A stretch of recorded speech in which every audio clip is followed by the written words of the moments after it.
Em nome do Pai, do Filho e do Espírito Santo. Amém. Meus queridos irmãos e irmãs, continuamos no belíssimo discurso do Pão da Vida e, a partir do último versículo do Evangelho de ontem, Jesus muda a temática, ou seja, continua falando de si mesmo como pão, mas começa a dizê-lo de forma mais explicitamente eucarística. A minha carne é verdadeira comida, o meu sangue é verdadeira bebida. Não poderia ser mais clara a alusão à Eucaristia. Na realidade, aqui nós devemos continuar aquela mesma meditação que nós vimos fazendo.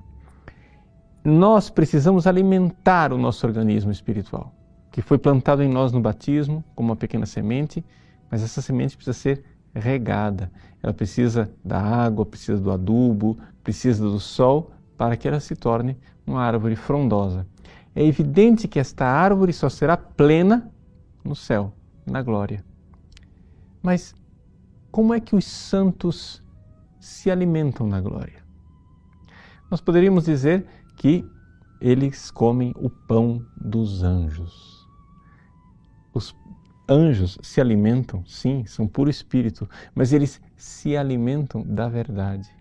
Ou seja, a verdade de Deus. Eles conhecem a Deus, colocando na realidade aquilo que São Paulo prevê na carta aos Coríntios. Nós conheceremos como somos conhecidos. Deus já me conhece. Eu no céu verei Deus face a face e isso será para mim um conhecimento tão profundo que eu poderei então finalmente amar. Então, sendo amado e amando, sendo conhecido, conhecendo, ali acontece a vida espiritual e é isto que vivem os bem-aventurados no céu. Nós aqui na terra precisamos começar isto, mas só podemos começar isto na fé.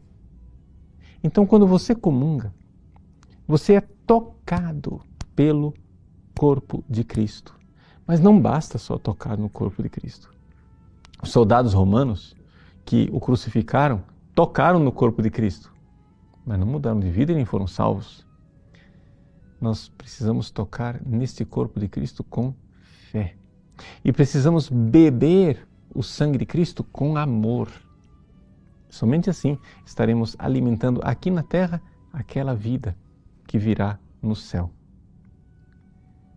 Santo Inácio de Antioquia, que foi discípulo de São João, o autor deste evangelho, ele escreve uma carta aos cristãos da Trália. E ele diz assim, que a fé é o corpo de Cristo e que o sangue de Cristo é a caridade. Essa união, essa identificação entre corpo de Cristo e fé, sangue de Cristo e caridade, pode parecer interessante e para algumas pessoas podem não gostar porque acham, não, está perdendo o realismo, padre. O senhor tem que entender que a Eucaristia é o corpo e o sangue de Cristo de verdade. Eu sei que é o corpo e o sangue de Cristo de verdade, só que acontece o seguinte, quando você comunga, você entra em contato com este corpo e com este sangue de verdade por um espaço de tempo limitado. Durante o dia, se você fizer atos de fé e de caridade, você estará em contato com o corpo e o sangue de Cristo de verdade, não sacramentalmente, mas de verdade, de tal forma que você poderá o dia inteiro alimentar a vida da sua alma. Vejam, amarrando um pouco as ideias que eu coloquei nessa reflexão, vamos entender o seguinte. Você precisa comungar e comungar bem. Para comungar bem, você precisa fazer um ato de fé no Cristo que está lá. Os soldados romanos não tinham fé, mas a hemorroísa tocou em Jesus com fé, ao contrário da multidão que apalpava Jesus sem fé e foi curada. Se nós tocarmos Jesus com fé, nós seremos alimentados espiritualmente. E se o amarmos, ali a fé se une à caridade de forma maravilhosa. Isto que nós vivemos e temos na Eucaristia, podemos estender para o resto do dia, quando nós então, na nossa oração pessoal, mesmo sem termos comungado, quisermos repetir essa mesma experiência de nos unir ao corpo e ao sangue de Cristo, pelas mesmas virtudes que nos uniram, a fé e a caridade. Com atos de fé e de caridade, nós estaremos vivendo na prática a grande esperança de um dia chegarmos à glória do céu. Deus abençoe você. Em nome do Pai, do Filho e do Espírito Santo. Amém.